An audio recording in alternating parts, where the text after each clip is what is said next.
वाल्मीकि जी, हमारे सहयोगी अभय दुबे साहब, अमरीश जी, सम्मानित पत्रकार मित्रों, कैमरामैन साथियों और फोटोग्राफर दोस्तों, इसमें कोई संदेह नहीं है कि हमारे कुशल संगठक माननीय सुरजेवाला जी जो भी बात कहते हैं ऐतिहासिक प्रमाणों के साथ कहते हैं। और यह भी हमारा सौभाग्य है कि मध्य प्रदेश के चुनावी सभांगण में आपका नेतृत्व हम सभी को भी जरूर प्राप्त हो रहा है। आज भी एक महत्वपूर्ण प्रामाणिक साक्ष्यों के साथ किया गया हमला आपके बीच माननीय सुरजेवाला साहब सावधानी करेंगे। मैं प्रार्थना करना चाहूंगा आदरणीय सुरजेवाला साहब से कि वे आपसे रूबरू। नमस्कार साथियों,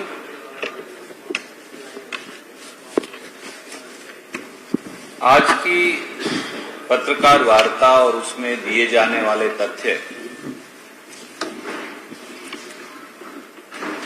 प्रदेश के नौजवानों के भविष्य की बोली लगाकर भाजपा द्वारा बेचने से जुड़ी। आज हम आपको बताएंगे कि पटवारी भर्ती घोटाला, इसकी पूरी जानकारी शिवराज सिंह चौहान जी को थी। उसके बावजूद भी शिवराज सिंह चौहान जी ने और भारतीय जनता पार्टी ने यह पटवारी भर्ती घोटाला अंजाम होने दिया। और ये मैं नहीं कह रहा, ये उनकी सरकार के साक्ष्य खुद कह रहे हैं। साथियों, पुरानी कहावत है कि पूत के पांव पालने में नजर आ जाते हैं, दिख जाते हैं।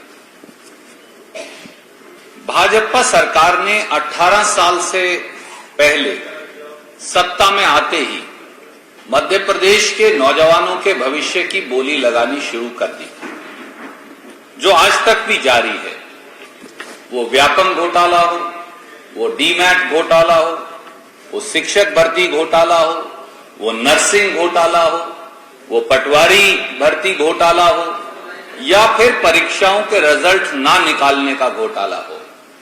इन सब ने करोड़ों करोड़ों मध्य प्रदेश के युवाओं के भविष्य का गला घोट दिया।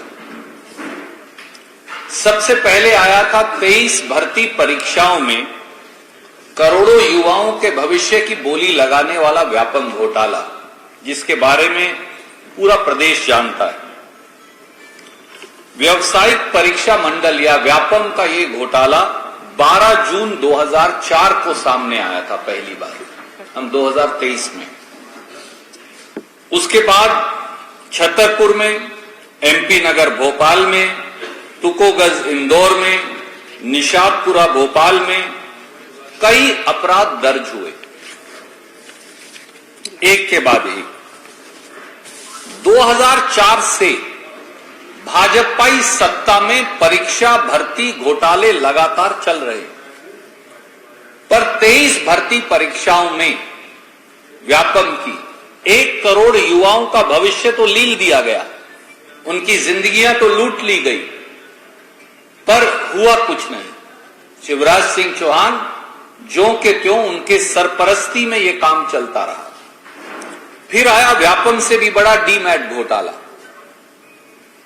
जिसमें डेंटल और मेडिकल कॉलेज की जो सीटें हैं, जो सरकारी सीटें हैं, वो 6 निजी मेडिकल और 16 निजी डेंटल कॉलेजों ने 50 लाख रुपया से 1.5 करोड़ रुपया तक ये सीटें बेच डाली।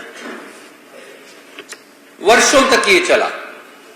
खुद सीबीआई ने सुप्रीम कोर्ट में हल्फनामा दिया और कहा यह घोटाला व्यापम से भी बड़ा है और शायद इसकी जांच नहीं हो सकती। कुछ पत्रकारों ने तो आकलन कर इस घोटाले को 10,000 करोड़ तक का बताया। उसके बाद युवाओं के भविष्य को फिर नर्क में डाला नर्सिंग घोटाला। मध्य प्रदेश में जो फर्जी नर्सिंग कॉलेज हैं लगभग वही चलते हैं, असली नर्सिंग कॉलेज बचा नहीं। 695 ऐसे नर्सिंग कॉलेज हैं। 2 लाख 3 लाख रुपया एक बिटिया या बेटे को देनी पड़ती है उसकी फीस। 1.5 लाख बच्चों की जिंदगी अंधकार में चली गई। खुद हाई कोर्ट ने, मध्य प्रदेश की हाई कोर्ट ने कहा कि ये हैरत है कि ऐसे कॉलेज जो दुकानों से चलते हैं, वहां नर्सिंग की परीक्षा की इजाजत आप कैसे दे देते हैं। और यह भी कहा कि ये नर्सिंग कॉलेज समाज में जहर घोल रहे हैं। शिवराज सिंह चौहान के कान पर जूं तक नहीं रहेगी। और जो भर्ती घोटाले के तथ्य हैं, अगर वो आप देखेंगे तो आप भी सुन रह जाएंगे। पटवारी भर्ती घोटाले के 22 नवंबर 2022 को कर्मचारी चयन मंडल ने ग्रुप 2, सब ग्रुप 4 और पटवारी की संयुक्त परीक्षा का नोटिस जारी किया।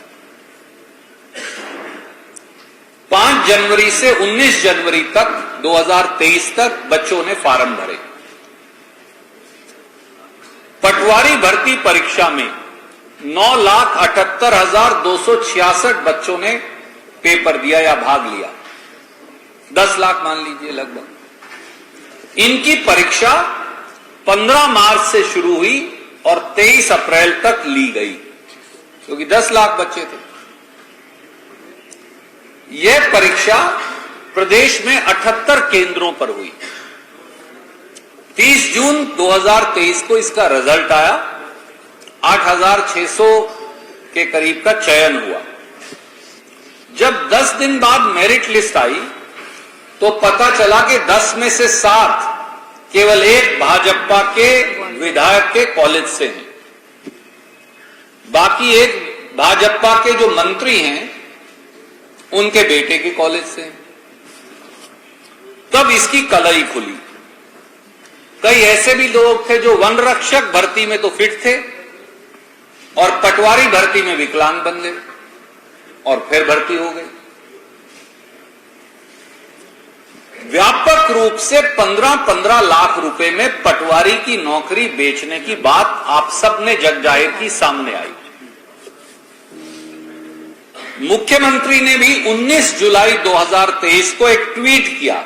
आपके सामने आने की हिम्मत नहीं दिखाई शिवराज सिंह चौहान ने, और यह कहा कि एक सेवानिवृत्त जज हैं राजेंद्र कुमार वर्मा साहब, उनके वो जांच करेंगे और 31 अगस्त तक जांच पूरी हो जाएगी। आज हम 3 नवंबर को हैं, ना जांच है ना रिपोर्ट है। पर हुआ क्या? जैसा मैंने आपको बताया था, यह परीक्षा 15 मार्च से 23 अप्रैल 2023 तक ली गई। 25 मार्च से, माफ कीजिए, यही कहा है भैया, या तो आप करें, मैं क्या कह रहा हूं। 15 मार्च से 25 अप्रैल 2023 तक ली गई। परंतु हुआ क्या? ये सारा घोटाला 4 अप्रैल 2023 को पकड़ लिया गया। यानी परीक्षा तो चली 25 तक, पर 4 अप्रैल को यह घोटाला पकड़ लिया गया था। और यह उसका सबूत है, मैं आपको भेज रहा हूं। जो शिवराज सिंह चौहान ने कभी नहीं बताया, जो पुलिस ने कभी नहीं बताया, जो पत्रकार साथियों को कभी नहीं बताया गया, जो प्रदेश के युवाओं को नहीं बताया गया, वो ये सबूत है। 4 अप्रैल को जब ये सामने आ गया कि ये पेपर सॉल्वर गैंग इस पूरे पेपर को लीक करता है, सॉल्व करता है, और उसकी ये मेथडोलॉजी है, ये तरीका है, ये वो लोग हैं, तो फिर 4 अप्रैल से 25 अप्रैल तक परीक्षा कैसे होती रही?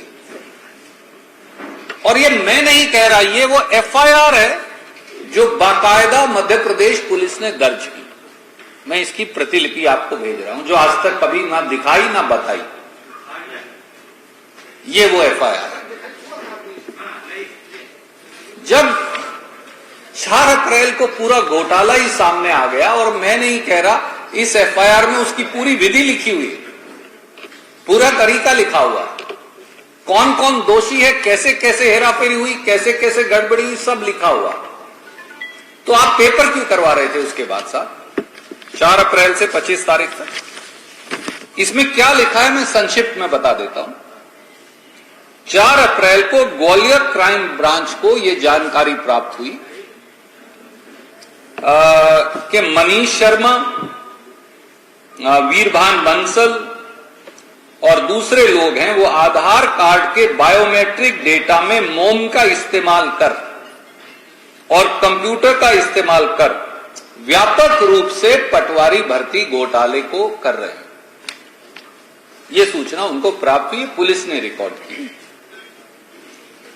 ये अपराध क्रमांक नंबर 29 दर्ज कर लिया गया, पर ऐसा लगता है कि पुलिस को यह लगा और सरकार को, शिवराज सिंह चौहान को यह लगा कि ये ना ही बताएं तो अच्छा है, और उसी प्रकार से यह धंधा चलता रहा 4 अप्रैल से 25 अप्रैल तक लगातार चलता रहा। पुलिस ने अपनी प्राथमिकी में यह भी लिखा है कि आरोपियों से पूछताछ के बाद उन्होंने बताया कि वे लोग वर्तमान में चल रही मध्य प्रदेश पटवारी भर्ती परीक्षा के वास्तविक परीक्षार्थियों के स्थान पर सोल्वर बिठाने के लिए, पेपर सोल्वर बिठाने के लिए आधार कार्ड में सेव जो उंगली का चिन्ह होता है उसके दोनों अंगूठों को बदल देते हैं। और यह भी बताया कि डेल कंपनी का लैपटॉप, मार्को कंपनी की काले रंग की बायोमेट्रिक मशीन, सफेद मोम, वो सारी पुलिस को रिकवर हो गए। अब सवाल ये उठता है सीधा, शिवराज सिंह चौहान जी बताइए, जब घोटाला 4 अप्रैल 2023 को खुल गया था तो आप उसी घोटाले के साथ 25 अप्रैल 2023 तक परीक्षाएं क्यों करवा रहे थे? क्योंकि आप दोषियों को बचा रहे थे। जवाब सीधा, क्योंकि शिवराज सिंह चौहान की सरकार पेपर सॉल्वर गैंग के साथ प्रत्यक्ष और परोक्ष रूप से मिली हुई थी। अगर यह बात आप सबके समक्ष आ जाती तो प्रेस के साथ ही, टेलीविजन के साथ ही हमारे नौजवान लड़के और लड़कियां, बेटे और बेटियां जो हैं, क्या वो परीक्षा होने देते? कि भैया सब कुछ तो घालमेल पहले खुल चुका है। इसलिए हमारे 5 सवाल शिवराज सिंह चौहान से हैं। पहला, जो मैंने कहा, जब 4 अप्रैल को 2023 को ये पूरा पटवारी भर्ती घोटाला सामने आ गया तो प्रदेश स्तर पर व्यापक जांच करने की बजाय इसी घोटाले के साथ आप पेपर क्यों करवाते रहे 25 अप्रैल 2023 तक? नंबर 2, क्या इससे यह साबित नहीं होता कि पटवारी भर्ती घोटाला शिवराज सरकार के संरक्षण में हुआ है? नंबर 3 सवाल, 4 अप्रैल के फर्जीवाड़े को आपने छुपाया क्यों और गुपचुप इसका एक चालान क्यों डाल दिया? नंबर 4, 18 साल से ये युवाओं के भविष्य को बेचने का गौरव धंधा क्यों चलाया जा रहा है? और 4 अप्रैल को तो खुला, पेपर तो 15 मार्च से शुरू हो गए थे, तो 15 मार्च से 4 अप्रैल 2023 तक, 4 अप्रैल से 25 तक एक हिस्सा है, पर 15 मार्च से ही शुरू हुआ होगा। तो 15 मार्च से 4 अप्रैल 2023 के बीच में कितने और पेपर सॉल्वर्स ने, कितने और परीक्षाओं में जो हुई थी पटवारी की भर्ती, ये और 2 और कैटेगरी की, कितने और पेपर सॉल्वर ने हेराफेरी की थी? क्या इसकी कभी जांच की गई? और वो जांच रिपोर्ट है का? ये कुछ प्रश्न है। आप कुछ सवाल पूछना चाहे तो स्वागत है। मेरी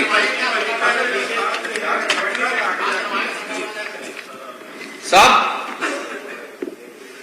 भारतीय राष्ट्रीय कांग्रेस और मध्य प्रदेश कांग्रेस कमेटी इस बात के लिए कटिबद्ध है, हमारा वचन है कि 15 मार्च से लेकर 25 अप्रैल 2023 तक पेपर सॉल्वर गैंग, आधार कार्ड की आइडेंटिटी बदलने वाला गैंग, ये सब जो शिवराज सिंह चौहान की नाक के नीचे हुआ, कहीं ना कहीं उनकी संलिप्तता नजर आती है। मैं इल्जाम लगाता हूं, इस सब की जांच होगी। खुद मुख्यमंत्री की भूमिका शिवराज सिंह चौहान की जांच होगी जैसे ही कांग्रेस की सरकार का गठन होगा।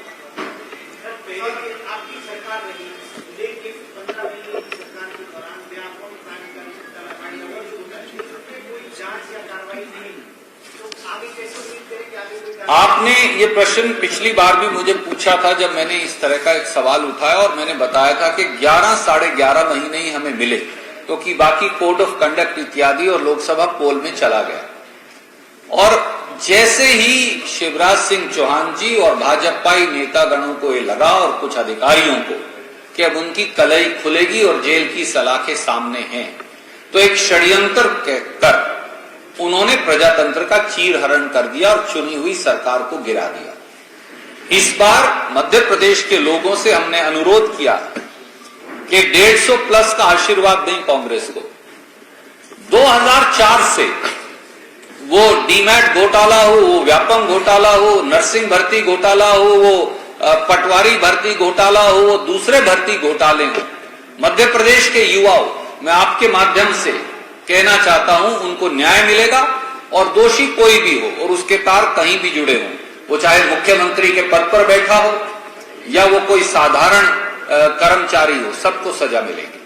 पटवारी भर्ती परीक्षा में 10 लाख परीक्षार्थी शामिल हुए थे, तो अभी भी अपनी भर्ती का इंतजार कर रहे थे, तो क्या जांच अलग हिस्सा होगा और जो भर्ती है वो आप जारी रखेंगे और उसको रद्द करेंगे? देखिए, पटवारी भर्ती घोटाला आपके सामने है।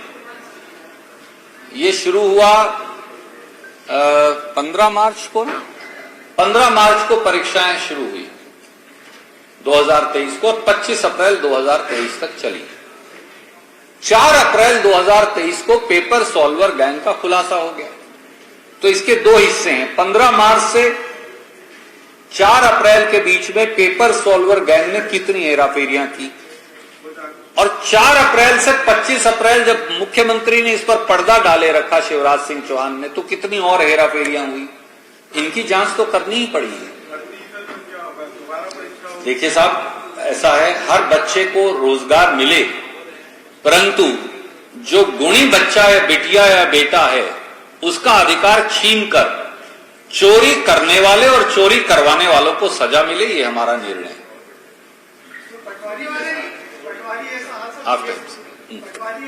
पीएससी परीक्षा करनी है, पीएससी परीक्षा में 2018 के बाद से भर्तियां नहीं, मध्य प्रदेश के बच्चे ना बड़ा एग्जाम के बाद है, छोटा एग्जाम है।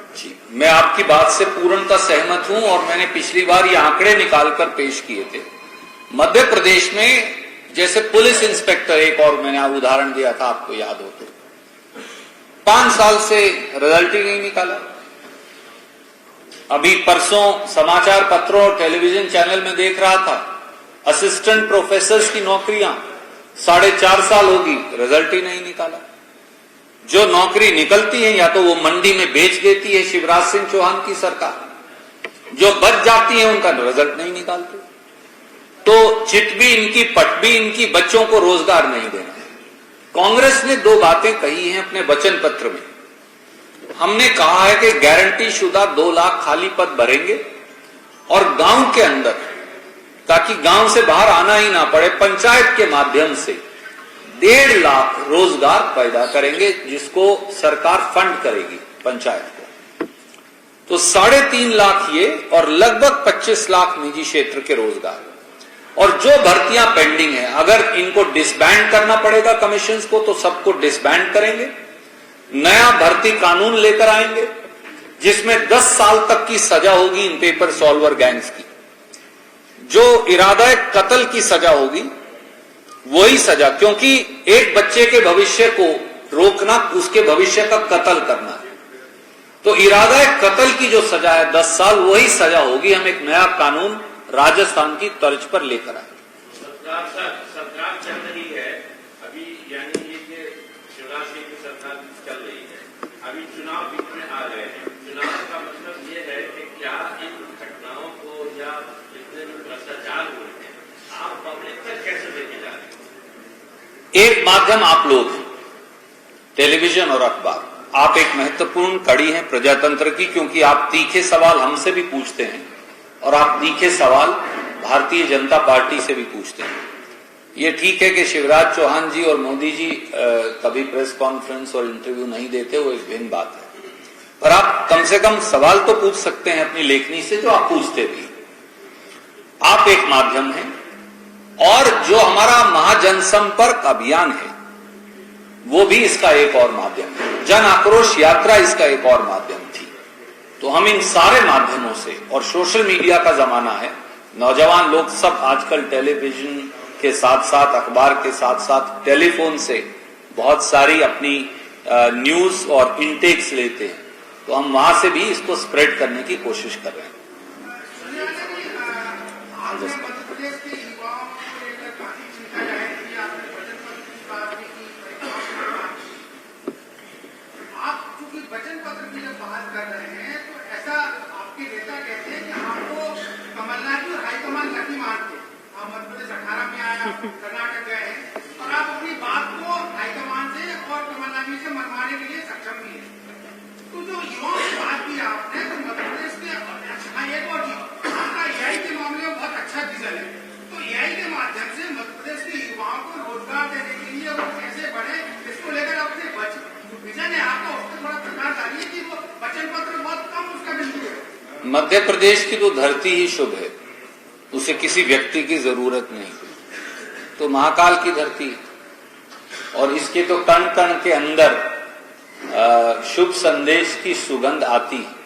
दुर्भाग्य से उस पर ग्रहण लगा दिया शिवराज सिंह चौहान ने 18 साल से, और अब उसको उन बेड़ियों से आजादी की आवश्यकता है। जहां तक सवाल है, हमारा ये मानना है कि पारंपरिक मैन्युफैक्चरिंग जिससे जॉब्स पैदा होते हैं, वो ऑटो इंडस्ट्री है, वो दूसरी मैन्युफैक्चरिंग इंडस्ट्री है, यहां पर एग्रो क्लाइमेटिक जोन्स हैं जिनको कभी हमने प्रॉपर्ली आइडेंटिफाई नहीं किया, और उन एग्रो क्लाइमेटिक जोन्स के आधार पर यहां 4 चीजों का बड़ा सिंपल स्कोप है।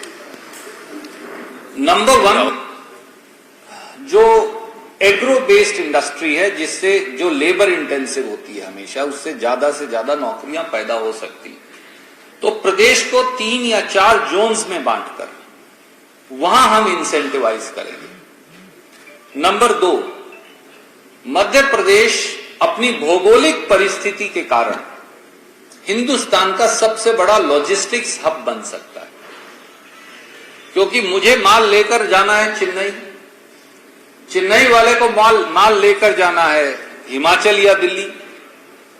अगर आप चेन्नई से चलाएं और हिमाचल तक लेकर जाएं या दिल्ली तक, तो उसका खर्चा कई गुना है। ऐसे उधर से इधर ले जाएं, या एक गुजरात से लेकर जाएं बंगाल तक, ये क्योंकि हम केंद्र बिंदु हैं इस देश का, इसलिए मैन्युफैक्चरिंग, स्टोरेज, लॉजिस्टिक्स, ट्रांसपोर्टेशन, उसका सबसे बड़ा हब हम बन सकते हैं।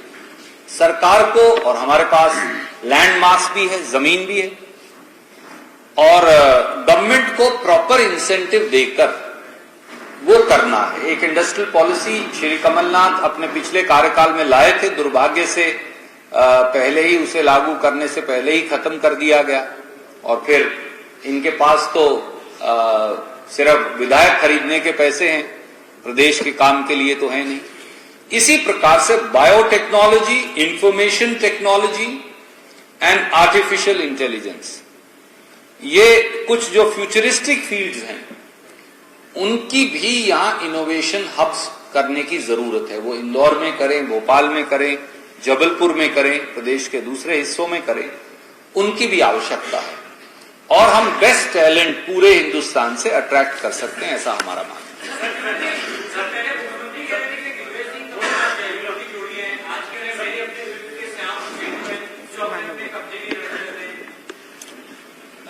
ऐसा है, ये गब्बर गैंग है, और इस गब्बर गैंग में, भाजपा के गब्बर गैंग में कंपटीशन है।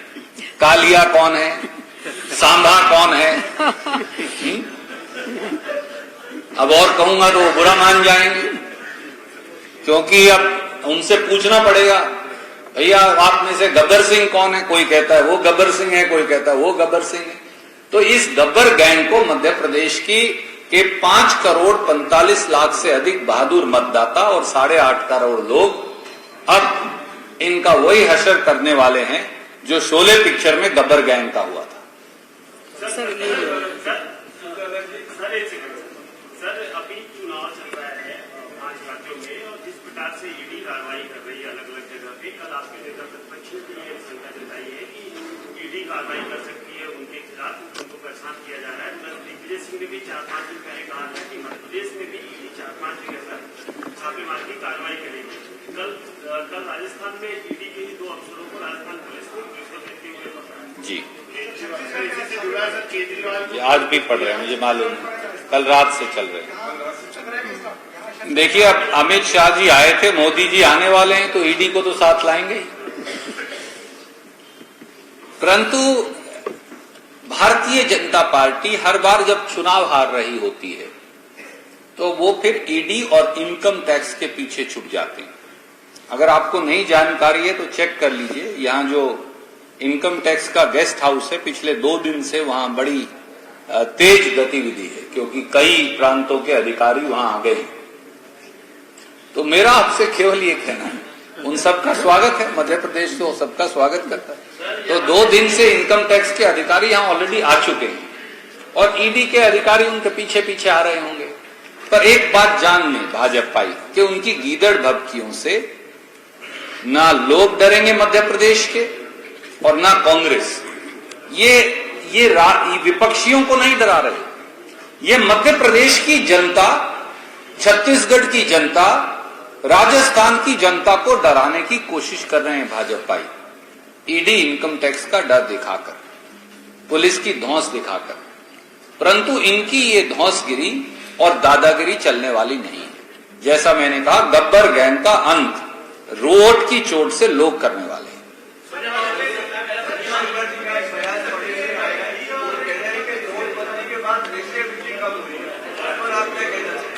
अब मैं मेरा सर पकड़ सकता हूं और क्या कर सकता हूं। इस प्रकार की मूर्खतापूर्ण बातें अगर माननीय रविशंकर जी कहेंगे तो मैं क्या रिएक्ट करूं साहब। मुझे दया आती है भाजपाई नेताओं के राजनीतिक दिवालियेपन पर, मैं केवल यही कहूं।